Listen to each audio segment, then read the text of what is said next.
Salam sejahtera bagi kita semua. Saat ini kita akan mulaikan lagi kelas pembelajaran. Tapi sebelumnya mari kita berdoa. Ya Tuhan Bapa di sorga, kiranya Engkau mengasihi kami dengan memberikan kami hikmat, akal budi, kepintaran dari sorga, sehingga kami boleh dimampukan untuk memahami pelajaran kami pagi ini. Dalam nama Yesus kami sudah berdoa, amin.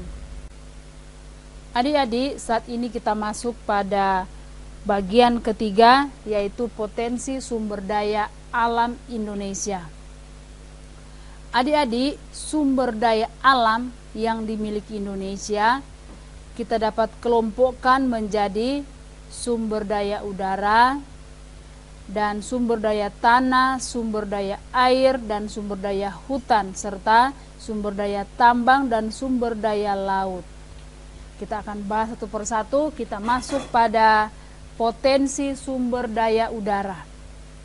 Adik-adik, lapisan udara yang mengelilingi bumi berisi campuran gas yang tersusun atas 78% nitrogen, 21 oksigen, dan 0,9% argon, serta 0,03% karbon dioksida, dan sisanya adalah gas-gas lain seperti helium, hidrogen, xenon, dan ozon beserta uap air serta partikel-partikel kecil debu yang disebut dengan aerosol. Adik-adik, ruang udara juga menjadi bagian dari keutuhan sebagai sebuah negara. Tidak hanya daratan dan lautan saja, Indonesia sebagai negara berdaulat memiliki kedaulatan yang penuh dan utuh terhadap ruang udara di atas wilayah NKRI sesuai dengan ketentuan dalam Konvensi 1944 tentang penerbangan sipil internasional.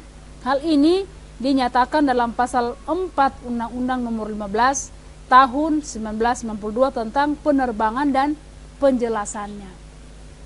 Oke, kita masuk pada potensi sumber daya tanah. Tanah merupakan lapisan terluar dari permukaan bumi serta merupakan hasil pelapukan batuan dan bahan organik yang hancur akibat proses alam. Indonesia memiliki beragam jenis tanah. Ada tanah yang subur dan ada tanah yang tidak subur. Nah, adik-adik, tanah yang subur cocok untuk ditanami bermacam jenis tanaman dan beragam macam kebutuhan. Sedangkan satu tanah yang dikatakan subur apabila memenuhi akan semua syarat-syarat, seperti yang pertama, dia mengandung unsur hara. Ini unsur hara ini berupa zat gizi. Ini unsur hara ini berupa gizi atau makanan bagi tumbuhan. Ini unsur hara ini diperlukan tanaman untuk pertumbuhan dari tanaman itu sendiri. Yang kedua, cukup mengandung air yang berguna untuk melarutkan unsur hara agar dapat diserap oleh akar dan tumbuhan. Dan yang ketiga, kategori tanah yang subur yang bagian ketiga adalah struktur tanahnya baik. Artinya susunan butir-butir tanah tidak terlalu padat dan tidak terlalu lenggang atau tidak terlalu gembur. Secara sederhana kita dapat mengetahui keadaan kesuburan tanah berdasarkan warna. Nah, adik-adik, tanah yang sangat subur umumnya berwarna abu-abu sampai hitam. Dan tanah yang subur banyak mengandung unsur hara. Tanah yang seperti ini disebut tanah muda. Tanah yang berwarna coklat yang keabu-abuan masih merupakan tanah yang subur. Unsur hara masih cukup, tapi tidak sesubur tanah muda. Tanah seperti ini disebut tanah tua. Dan adik-adik, tanah yang berwarna kuning sampai merah disebut tanah mati. Tanah mati ini adalah tanah yang sudah menjadi tandus dan tanah yang tidak cocok untuk pertanian. Adik-adik, berikut adalah jenis-jenis tanah yang ada di Indonesia. Yang pertama, jenis tanah aluvial. Tanah aluvial ini adalah tanah endapan. Tanah endapan ini adalah tanah yang terbentuk dari hasil pengendapan di tempat-tempat yang lebih rendah. Jenis tanah ini berasal dari hasil erosi yang terjadi di daerah pegunungan dan perbukitan, kemudian dibawa oleh air. Kita masuk pada jenis tanah yang kedua, yaitu tanah vulkanis. Apa itu tanah vulkanis? Yaitu tanah gunung api. Tanah vulkanis berasal dari abu hasil peletusan gunung berapi yang telah mengalami proses pelapukan. Ciri tanah jenis ini adalah butir tanahnya halus sehingga menyerupai abu, tetapi tidak mudah terbang bila ditiup angin. Tanah vulkanis merupakan tanah yang sangat subur karena banyak mengandung unsur hara yang dibutuhkan tumbuhan. Jenis tanah ini banyak ditemukan di mana?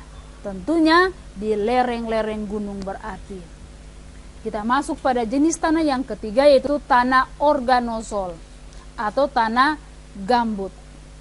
Tanah gambut terbentuk dari bahan-bahan organik. Jadi, tanah gambut tidak berasal dari pelapukan batuan. Tanah gambut terbentuk dari tumbuhan rawa yang telah membusuk dan tertimbun bertahun-tahun lamanya. Tanahnya kurang subur. Jenis tanah ini terdapat di mana? Di rawa-rawa. Kita masuk pada jenis tanah yang keempat, yaitu jenis tanah litosol. Tanah litosol adalah tanah berbatu-batu. Tanah litosol terdiri dari batu-batu yang relatif masih keras karena belum lapuk dengan sempurna. Tanah jenis ini belum baik untuk tumbuhnya tanaman karena akar tanaman sukar untuk menembus dan mencari unsur hara. Kita masuk pada jenis tanah grumosol. Jenis tanah grumosol adalah tanah berat. Tanah grumosol terbentuk dari batuan kapur dan batuan gunung api. Tanah ini kurang sesuai untuk kita menanam padi. Dan jenis tanah yang keenam adalah jenis tanah podozolit. Jenis tanah podozolit adalah tanah yang terbentuk di daerah yang memiliki curah hujan tinggi dengan suhu yang rendah. Ciri khas dari warna tanah ini adalah kuning sampai kelabu. Di Indonesia, jenis tanah ini terdapat di daerah-daerah pegunungan yang curah hujannya tinggi. Dan tanah podozolit ini tergolong tanah yang subur. Dan jenis tanah yang ketujuh adalah tanah laterit. Jenis tanah laterit terbentuk karena unsur-unsur hara yang ada di dalam tanah telah hilang karena tercuci oleh air hujan yang meresap dan mengalir di dalam tanah. Warna tanah laterit ini adalah kekuning-kuningan sampai merah. Tanahnya tidak subur, bahkan tergolong tanah tandus karena unsur hara dalam tanah telah hilang. Dan yang kedelapan, jenis tanah pasir. Tanah pasir ini terbentuk dari batuan beku dan batuan sedimen yang mengalami pelapukan. Ciri tanah pasir ini adalah bersifat pasir dan berkerikil dan butirannya kasar. Tanahnya tidak subur sehingga kurang baik untuk lahan pertanian. Yang berikut, jenis tanah mergel. Jenis tanah mergel terjadi dari hasil campuran pelarutan kapur, pasir, dan tanah liat. Tanah mergel terdapat di daerah yang curah hujannya tidak merata. Di Indonesia ini, jenis tanah ini terdapat di Kediri serta Nusa Tenggara. Dan sifat tanah ini masih tergolong subur. Dan yang ke-10, jenis tanah Mediteran adalah jenis tanah kapur. Tanah Mediteran terbentuk dari batuan kapur dan batuan sedimen yang telah mengalami pelapukan. Tanah ini pada umumnya memiliki kandungan bahan organik yang rendah. Dan kita masuk pada jenis tanah humus. Jenis tanah humus ini berasal dari tumbuh-tumbuhan yang telah mengalami pembusukan. Daun-daun yang jatuh ke tanah serta pohon-pohon yang telah mati mengalami pembusukan hingga akhirnya menjadi tanah. pada hutan-hutan yang masih lebat, bagian atas dari tanah terdiri dari tanah humus. Sifat tanah ini sangat subur dan tanah ini sangat cocok untuk tanam padi, jagung dan lain sebagainya. Dan adik-adik, sebelum kita mengakhiri, kita harus tahu manfaat dari sumber daya tanah. Dan manfaatnya adalah, yang pertama, tanah itu manfaatnya sebagai penyedia unsur hara bagi tumbuhan. Dan yang kedua, fungsi tanah yaitu sebagai penyedia makanan untuk biota tanah. Dan yang ketiga, berfungsi sebagai habitat hidup manusia. Yang ketiga fungsi tanah yaitu sebagai habitat hidup dan melakukan kegiatan. Dan yang keempat, tanah berfungsi sebagai sumber bahan baku barang kerajinan atau perabot rumah tangga dan lain-lain sebagainya. Dan yang kelima, tanah berfungsi atau manfaat tanah sebagai sumber penyerap dan penyimpan air. Serta yang terakhir, yang keenam, fungsi tanah sebagai aset ekonomi. Karena tanah memiliki nilai ekonomis, yaitu sebagai aset yang dapat disewakan atau diperjualbelikan. Oke adik-adik, sampai di sini pembahasan kita, dan berikut kita akan lanjut pada potensi daya air. Kalau ada pertanyaan, boleh langsung tanyakan di kelas pembelajaran. Oke, sampai jumpa. Tuhan memberkati. God bless you all. Bye-bye.